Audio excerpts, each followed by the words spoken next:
Hello students, मैं अजीज बोहरा आप सभी का अपना वाला यूट्यूब चैनल में स्वागत करता हूं। इस वीडियो से और यूट्यूब से मेरी जो भी अर्निंग होगी या जो अर्निंग हो रही है उसका 10% गरीब बच्चों को फ्री एजुकेशन प्रोवाइड करने में किया जाएगा, तो सपोर्ट करते रहिए। तो आज की वीडियो में हम 9th क्लास का साइंस में जो फिजिक्स का पोर्शन है वो हम पढ़ रहे थे। उसमें हमने चैप्टर नंबर 10 स्टार्ट किया था, उसके कुछ टॉपिक्स पढ़ लिए थे। आज जो हम टॉपिक पढ़ेंगे वो है एनसीईआरटी की बुक में गिवन एग्जाम्पल नंबर 10.3। तो इस एग्जाम्पल को मैं बहुत ही अच्छे से बहुत ही इजी वे में एक्सप्लेन करने वाला हूं, इसलिए इस वीडियो को पूरा देखिएगा। और अगर अभी तक आप लोगों ने हमारे चैनल को सब्सक्राइब नहीं किया है तो चैनल को सब्सक्राइब कर दीजिए, बेल आइकन को भी प्रेस कर दीजिएगा ताकि नए वीडियोस की नोटिफिकेशन आपको समय पर मिलते रहे। और अगर ये वीडियो पसंद आए तो लाइक कीजिएगा, अपने दोस्तों के साथ भी शेयर जरूर कर दीजिएगा। पसंद ना आए तो डिसलाइक कर दीजिएगा। और अगर इस वीडियो से रिलेटेड आपको कोई डाउट हो तो डाउट कमेंट में आप हमसे पूछ सकते हैं, कोई सजेशन हो तो वो भी कमेंट कर सकते हैं। तो क्या है आज का हमारा टॉपिक? आज का हमारा टॉपिक है एनसीईआरटी की बुक में गिवन एग्जाम्पल नंबर 10.3। क्या है उसका स्टेटमेंट? उसका स्टेटमेंट है an object is thrown vertically upwards and rises to a height of 10 metre. हमारे पास क्या है? एक ऑब्जेक्ट है, उस ऑब्जेक्ट को हमने क्या किया? वर्टिकली अपवर्ड डायरेक्शन में थ्रो किया। और बिल्कुल कैसा किया? वर्टिकली अपवर्ड मतलब बिल्कुल सीधा ऊपर, ऐसा तिरछा या इधर या उधर नहीं, बिल्कुल वर्टिकली अपवर्ड मतलब बिल्कुल सीधा ऊपर हमने उसे क्या किया? थ्रो किया। अब जब हमने उसको थ्रो किया तो कितनी हाइट तक गया? 10 मीटर की हाइट तक गया। फिर उसके बाद हमें क्या, ये हमें गिवन था, अब हमें कैलकुलेट क्या करना है? तो हमें कैलकुलेट करना है the velocity with which the object was thrown upward and the time taken by the object to reach the highest point। कि हमने जब ऑब्जेक्ट को वर्टिकली थ्रो किया तो हमने उसको कुछ स्पीड से कुछ वेलोसिटी से फेंका होगा। तो उसकी इनिशियल वेलोसिटी, कि जिस स्पीड से हमने उसे फेंका था, जिस वेलोसिटी से हमने उसे ऊपर फेंका था, वो वेलोसिटी क्या है? तो वो वेलोसिटी उसकी कौन सी वेलोसिटी रहेगी? Initial velocity. की हमने जिस वेलोसिटी से फेंका, इनिशियली उसकी क्या वेलोसिटी थी? तो इनिशियल वेलोसिटी मतलब हमें u की वैल्यू क्या करनी है? कैलकुलेट करनी है। फिर उसके बाद हमें और क्या कैलकुलेट करना है? The time taken by the object to reach the highest point. कि हाईएस्ट पॉइंट, कि अगर हमने यहां से फेंका और वो यहां तक आया तो हाईएस्ट पॉइंट तक जाने में उसे कितना टाइम लगा, मतलब हमें टी की वैल्यू भी कैलकुलेट करनी है। अब हमें गिवन क्या है? हमें गिवन है कि वो कितनी हाइट तक गया, मतलब मैक्सिमम हाइट मतलब मैक्सिमम डिस्टेंस उसने कितनी कवर की, डिस्टेंस कितने कवर की, मतलब हमें एस की वैल्यू गिवन है। कितने गिवन है? 10 मीटर। अब मुझे ये बताओ कि जब हम किसी भी ऑब्जेक्ट को ऊपर फेंकते हैं वर्टिकली डायरेक्शन में तो वो एक हाइट तक जाता है, धीरे धीरे हाइट तक जाएगा जाएगा जाएगा, और फिर उसके बाद वो एक सर्टेन हाइट तक पहुंचने के बाद ऊपर जाना बंद कर देता है, ऊपर जाना बंद कर देता है और फिर वापस आता है नीचे। अब जहां पर वो ऊपर जाना बंद कर देता है वो उसकी मैक्सिमम हाइट है, और वहां पर उसकी वेलोसिटी कितनी हो जाती है? जीरो। उसकी वहां पर मैक्सिमम हाइट पर वेलोसिटी कितनी हो जाएगी? जीरो हो जाएगी। इसीलिए तो उसने और ऊपर जाना बंद कर दिया, क्योंकि उसकी जो स्पीड है, जो वेलोसिटी है वो जीरो हो गई। इसका मतलब उस ऑब्जेक्ट की जो फाइनल वेलोसिटी है, मैक्सिमम हाइट पर जो वेलोसिटी है वो कितनी है? जीरो है। फाइनल वेलोसिटी, इनिशियली तो हमने कुछ वेलोसिटी से उसे फेंका, जब हमने उसे थ्रो किया तो कुछ हाइट तक गया, उस मैक्सिमम हाइट पर उसकी वेलोसिटी कितनी हो गई? जीरो। इसीलिए उसने और ऊपर जाना बंद कर दिया, तो उसकी जो फाइनल वेलोसिटी है वो कितनी है? जीरो। अब हमें और इसके अलावा कुछ गिवन है क्या? नहीं गिवन है। तो हमें पता है यहाँ पर उस पर ग्रेविटेशनल फोर्स लगेगा, ग्रेविटेशनल फोर्स की वजह से ऑब्जेक्ट की जो वेलोसिटी है वो चेंज होगी, उसमें एक्सिलरेशन आएगा। और वो जो एक्सिलरेशन है, एक्सिलरेशन ड्यू टू ग्रेविटी, उसको हम किससे रिप्रेजेंट करते हैं? उसको हम जी से रिप्रेजेंट करते हैं।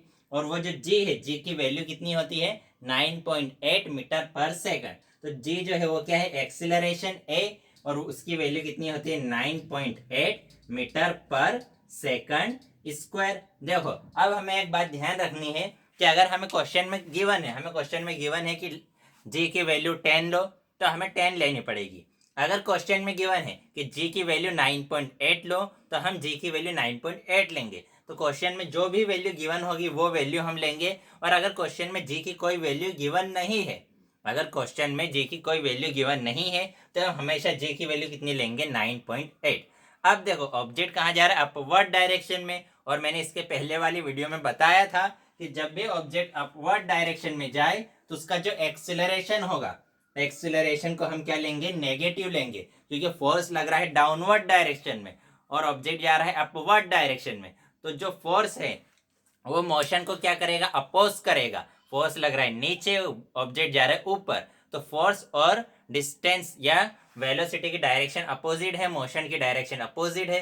तो जब डायरेक्शन अपोजिट हो तो जी की वैल्यू क्या लेंगे, हम हमेशा नेगेटिव लेंगे। अब हमारे पास थ्री इक्वेशन ऑफ मोशन है। First equation of motion is v is equal to u plus a t. Second equation of motion is, क्या है सेकेंड इक्वेशन ऑफ मोशन, क्या है बोलो। Second equation of motion is s is equal to u t plus half a t square. And third equation of motion is, क्या है third equation of motion, third equation of motion is v square is equal to u square plus 2as। तो हम हमेशा ये जो numerical के questions है वो in three equations of motion की हेल्प से सॉल्व करेंगे। तो हमें क्या कैलकुलेट करना है, हमें u की वैल्यू कैलकुलेट करनी है। तो u की वैल्यू कैलकुलेट करने के लिए हम इन तीन इक्वेशन में से कोई एक इक्वेशन चूज करेंगे। तो चलो सपोज करो हमने अगर फर्स्ट इक्वेशन चूज करी, तो देखो v की वैल्यू हमारे पास है 0, u की वैल्यू है क्या, u की वैल्यू तो हमें कैलकुलेट करनी है। a की वैल्यू भी है हमारे पास, कितनी है, -9.8। t की वैल्यू है क्या, t की वैल्यू भी फाइंड आउट करनी है। तो ना तो हमारे पास u है ना ही t है, दो वैल्यू नहीं है, इसलिए इस इक्वेशन को हम यूज नहीं कर सकते। तो चलो फिर हम किसको यूज कर लेंगे, सेकंड इक्वेशन ऑफ मोशन को। तो सेकंड इक्वेशन ऑफ मोशन को यूज करने के लिए हम यहाँ लिख देते हैं, second equation of motion is s is equal to u t plus half a t square. तो देखो s क्या है, डिस्प्लेसमेंट, डिस्प्लेसमेंट कितना है हमें 10, तो यहाँ मैं लिख देता हूँ 10 इज इक्वल टू यू की वैल्यू तो हमें कैलकुलेट करनी है, तो यू रहेगा एज इट इज। फिर इसके बाद क्या है, इसके बाद क्या है t, तो t भी कैलकुलेट करना है, तो इसलिए हम इस सेकंड इक्वेशन ऑफ मोशन को भी यूज नहीं कर सकते। क्यों नहीं कर सकते, क्योंकि ना तो हमारे पास u है और ना ही t है, तो फर्स्ट भी यूज नहीं कर सकते, सेकंड भी यूज नहीं कर सकते। तो फिर हम कौन सी यूज करेंगे, लास्ट वाली थर्ड इक्वेशन ऑफ मोशन। तो थर्ड इक्वेशन ऑफ मोशन क्या है हमारी, तो क्लियर दिख रहा है ना, ब्लर तो नहीं हो रहा, ठीक है क्लियर दिख रहा है। तो थर्ड इक्वेशन ऑफ मोशन क्या है, v square is equal to u square plus 2as। तो वी स्क्वायर की वैल्यू है, v की वैल्यू कितनी है 0, तो 0 का स्क्वायर फिर से कितना हो जाएगा 0। u जो है, u तो हमें कैलकुलेट करना है, तो u तो एज इट इज रहेगा plus 2 as it is. a की वैल्यू है कितनी है, -9.8। और s क्या है, डिस्प्लेसमेंट या डिस्टेंस, तो डिस्टेंस किसकी इक्वल रहेगी, हाइट की इक्वल, कि ऑब्जेक्ट ने कितनी हाइट कवर की, कितनी डिस्टेंस कवर की, तो कितनी डिस्टेंस कवर की 10 मीटर। अब ये जो u है वो तो एज इट इज, जो 0 है वो as it is, u square as it is plus ये जो माइनस का साइन है ये मल्टीप्लाई में है, इसलिए इस माइनस के साइन को हम बाहर निकालेंगे, तो यहाँ पर क्या आ जाएगा माइनस, ये जो 2 है वो एज इट इज इनटू 9.8 में अगर हम 10 से मल्टीप्लाई करेंगे, क्या करेंगे 9.8 में अगर 10 से मल्टीप्लाई करेंगे तो हमारे पास आ जाएगा 98।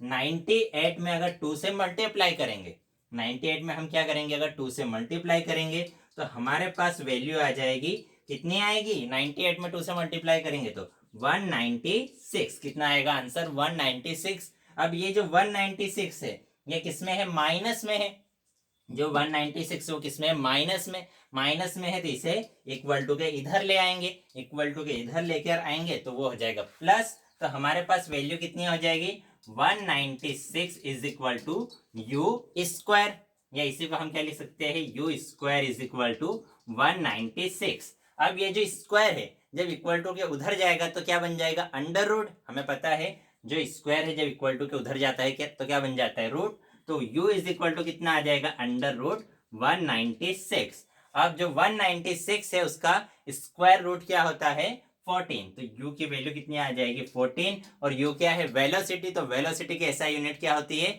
क्या होती है वेलोसिटी की एसआई यूनिट, बोलो जल्दी बोलो, वेलोसिटी की एसआई यूनिट होती है मीटर पर सेकंड। तो u की वैल्यू हमारे पास कितनी आ गई, 14 मीटर पर सेकंड। तो मतलब हमने उस ऑब्जेक्ट को इनिशियली 14 मीटर पर सेकंड की वेलोसिटी से थ्रो किया। अब उसके बाद हमें और क्या बताना है, टाइम बताना है। तो टाइम बताने के लिए हम फर्स्ट इक्वेशन भी यूज कर सकते हैं, सेकंड इक्वेशन भी यूज कर सकते हैं। तो हम फर्स्ट इक्वेशन यूज कर लेते हैं। तो फर्स्ट इक्वेशन क्या है हमारी, तो ये सेकंड क्वेश्चन क्या है, सेकंड क्वेश्चन में टाइम टेकन हमें फाइंड आउट करना है मैक्सिमम हाइट तक जाने में। तो सेकंड इक्वेशन को यूज करने, सेकंड क्वेश्चन को सॉल्व करने के लिए हम फर्स्ट इक्वेशन का यूज करेंगे। तो फर्स्ट इक्वेशन क्या है, v is equal to u plus a t. तो v की वैल्यू कितनी है 0, तो v की स्पेस पर मैंने लिख दिया 0 इज इक्वल टू u की वैल्यू कितनी आई हमारे पास 14, तो यहाँ मैंने लिखा 14 प्लस ए की वैल्यू कितनी है -9.8, तो यहाँ मैंने लिखा -9.8, और जो t है वो तो हमें कैलकुलेट करना है, तो t जो है वो एज इट इज। तो यहाँ पर कितना आ गया 0 इज इक्वल टू 14, ये प्लस और ये माइनस, प्लस माइनस क्या हो जाएगा माइनस, तो ये -9.8 टी। तो ये 9.8 टी इधर माइनस में है, इक्वल टू के उधर जाएगा तो प्लस हो जाएगा। तो हमारे पास क्या आ जाएगा 9.8 टी इज इक्वल टू 14। तो ये जो 9.8 है, 9.8 इस टी के किस में है, मल्टीप्लाई में है, 9.8 टी के मल्टीप्लाई में है, तो इक्वल टू के अगर उधर ले जाए हम तो किस में चला जाएगा, डिवाइड में। तो यहां से t इज इक्वल टू कितना आ जाएगा 14 अपॉन 9.8। तो ये यहाँ यूं कहे कि जो चीज ऊपर लिखी होती है वो इक्वल टू के उधर जाकर नीचे हो जाती है, जिसको थोड़ा सा इस मल्टीप्लाई और डिवीजन में थोड़ा सा कंफ्यूजन होता है उनके लिए। तो ये इधर मल्टीप्लाई में इक्वल टू के उधर जाकर डिवाइड में हो जाएगी।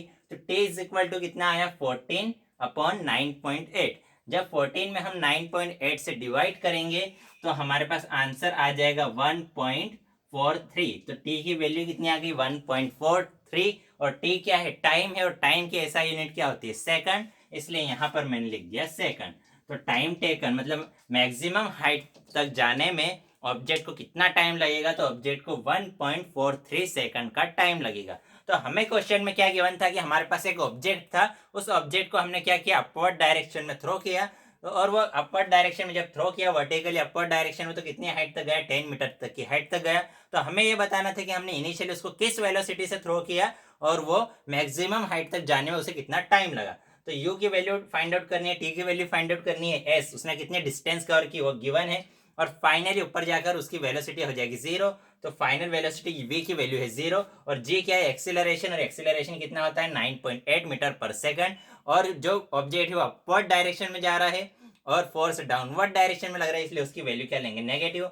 अब हमें किसकी वैल्यू निकालनी है, u की वैल्यू निकालनी है। u की वैल्यू निकालने के लिए हम थर्ड इक्वेशन ऑफ मोशन को यूज करेंगे। यहाँ पर हमने v a और s इनकी वैल्यू पुट की, तो वहां से हमारे पास किसकी वैल्यू आ गई, u की वैल्यू आ गई कितनी 14 मीटर पर सेकंड। फिर उसके बाद हमें टाइम कैलकुलेट करना था, तो टाइम हम फर्स्ट और सेकंड दोनों इक्वेशन का यूज करके कैलकुलेट कर सकते हैं, लेकिन हमने फर्स्ट इक्वेशन को यूज किया क्योंकि इसमें जो कैलकुलेशन है वो हमारे लिए करना इजी होगा। तो हमने यहाँ पर v is equal to u plus a t equation को पुट किया। यहाँ पर हमारे पास v, u और a तीनों की वैल्यू थी, तो v, u और a की हमने वैल्यू सब्सटीट्यूट कर दी, और हमने डिवीजन मल्टीप्लिकेशन सब्सट्रैक्शन वगैरह कर लिया। तो t की वैल्यू कितनी आ गई हमारे पास 1.43 सेकंड, मतलब मैक्सिमम हाइट तक जाने में ऑब्जेक्ट को कितना टाइम लगेगा 1.43 सेकंड का टाइम लगेगा। तो आज की वीडियो में इतना ही, नेक्स्ट वीडियो में हम नेक्स्ट टॉपिक पढ़ेंगे। बाय।